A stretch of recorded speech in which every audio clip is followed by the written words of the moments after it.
disampaikan penjabat Bupati Kampar Dr. Haji Kamsol usai tekan nota kesepakatan.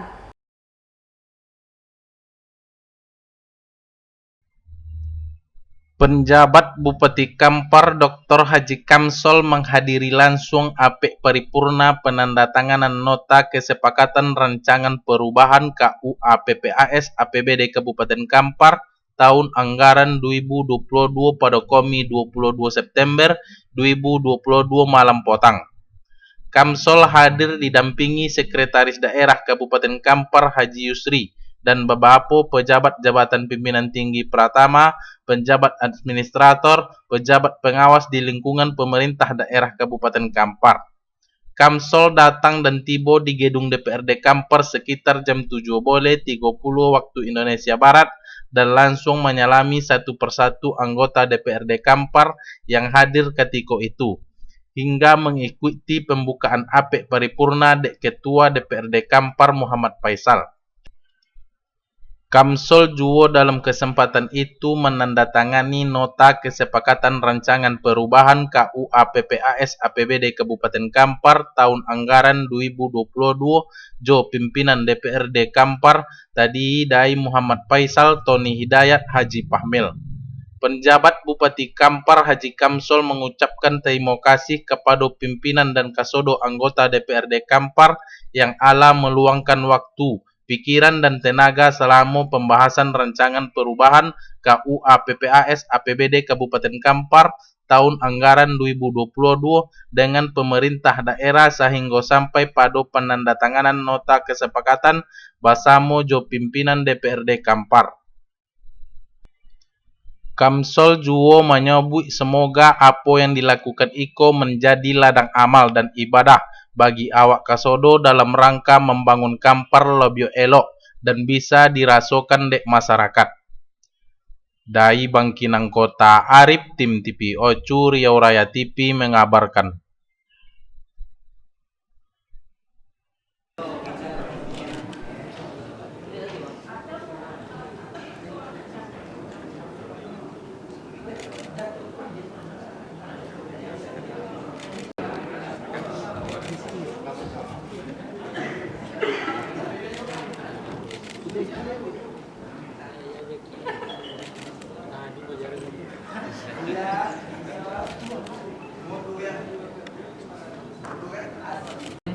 Satu dua tiga. Ini lagi satu dua.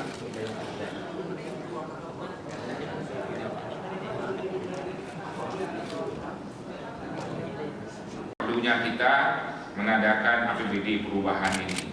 Selain daripada itu juga pendapatan-pendapatan kita yang berselisih dari awal sebelumnya dengan hasil akhir yang kita harapkan saat ini. Kita juga mengetahui sampai saat ini kita belum menerima transfer triwulan ketiga. Kami mendapat juga informasi memang keuangan nasional juga saat ini banyak mengalami kendala-kendala dan ini sangat mengganggu untuk seluruh pembangunan, tidak hanya di sektor daerah saja, bahkan di nasional di tingkat kementerian juga. Tadi kami mendapatkan laporan hal yang sama yang kita alami setakat ini. Mudah-mudahan kita berharap dengan kebijakan pembangunan ke depan, dengan strategi pemerintah yang dilakukan untuk menaikkan harga minyak ini akan menjaga stabilitas ekonomi nasional dan akan berdampak kepada juga stabilitas ekonomi, stabilitas keuangan daerah itu sendiri. Memang pembiayaan daerah banyak mengalami perubahan pada penerimaan pembiayaan, baik itu diperlukan untuk menutupi defisit anggaran dan untuk menampung ada juga surplus anggaran yang kita lakukan.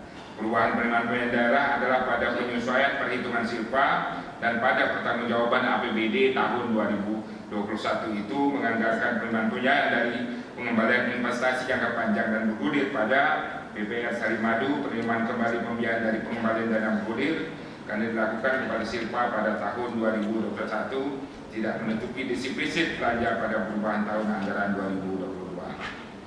Saudara Ketua, Wakil Ketua dan para anggota Dewan dan hadirin yang saya hormati, kami menyampaikan penghargaan dan apresiasi yang setinggi-tingginya kepada Saudara Ketua, Wakil Ketua dan para anggota Dewan yang terhormat yang telah menyempatkan dan meluang waktu dalam mencurahkan pikiran selama proses pembahasan perubahan kebijakan umum APBD perubahan prioritas plafon anggaran sementara APBD Kabupaten Kampar tahun anggaran 2022. Semua ini tentunya dengan tujuan dan untuk kesempurnaan penyusunan dokumen perencanaan sesuai dengan aturan dan ketentuan yang berlaku. Pada hari ini, tahapan KUA dan PPAS perubahan APBD tahun 2022 telah kita sepakati. Selanjutnya, proses perubahan APBD akan memasuki tahap penyampaian rancangan perubahan APBD tahun 2022. Semoga semua yang kita lakukan dalam pembahasan KUA dan PPAS tahun 2022 ini memberi bermanfaat untuk kemajuan Kabupaten Kampar ke depan. Atas peran aktif dan kerjasama yang baik ini, sekaligus saya mengucapkan terima kasih. Demikian beberapa hal yang dapat saya sampaikan. Semoga Allah SWT senantiasa memberi kekuatan lahir dan batin kepada kita semua dalam melaksanakan tugas dan tanggung jawab membangun Kabupaten Kampar yang sama kita cintai. Kabupaten Kampar Serambi Mekah sangat kental dengan adat budayanya. KUA PPAS telah selesai sudah, semoga segera ke tahap yang berikutnya. Petik mangga dapat 5, cuci dulu sebelum bersih. Demikian sambutan dari saya dengan ucapan terima kasih. Mungkin saya tambahkan bahwasanya tadi malam nonton 6 Merdeka.com dan SCTV di bawah naungan Impact Digital. Mungkin mereka mensupport kita untuk penyelenggaraan World Songket Festival Kampar. Mudah-mudahan ini menjadi angin baik untuk songket kita maju ke tingkat dunia. Dan pagi tadi juga kami mengadakan pertemuan dengan Iluni ITB, dan Iluni ITB mengundang saya dan mereka siap untuk membantu kita dalam membangun Kampar ini, baik dari segi arsitektur dan sebagainya, sebagaimana apa yang telah kita dengungkan dan kita gambarkan di media-media terhadap negeri Serambi Mekah ini.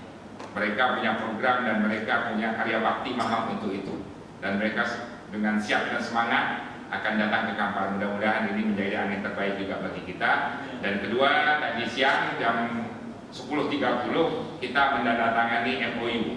MOU itu memang dari Ketua Koperasi Syariah Digital UMKM bersama dengan PT Gurita yang dibentuk oleh Wapres.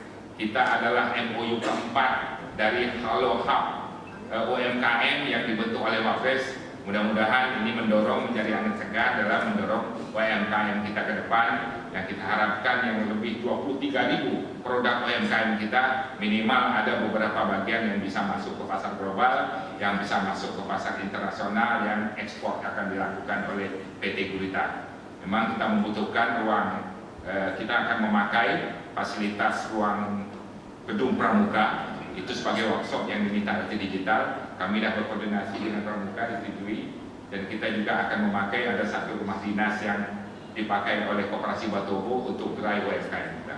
Mudah-mudahan ini memberi kebaikan untuk memutarkan roda ekonomi di Kabupaten Kampar. Demikian yang dapat saya sampaikan dalam laporan ini. Saya tutup dengan bila wal taufiq wal hidayah. Assalamualaikum warahmatullahi wabarakatuh. Karena ada beberapa memang poin-poin penting yang kita perlukan dalam perubahan. Artinya pertama menutup defisit yang ada walaupun ada surplus. Kedua menganggarkan kegiatan-kegiatan yang memang belum teranggarkan sepenuhnya, ada yang honor, gaji dan sebagainya. Nah, dengan demikian sudah terus perubahan terkait dengan untuk menjaga inflasi daerah yang dengan ditetapkannya lebih kurang 2% masalahnya dari anggaran itu untuk kebijakan penanggulangan inflasi, dan itu kan bisa disesuaikan dengan perubahan. Berarti dengan anggaran perubahan yang kita lakukan ini akan lebih memberi kita jalan yang baik dalam rangka penggunaan anggaran sesuai dengan aturan dan ketentuan. Memang proses anggaran memang kita saat ini ya penyesuaian saja dari program-program yang sudah menjadi prioritas, program-program yang disusun di awal dari APBD Timur 2022.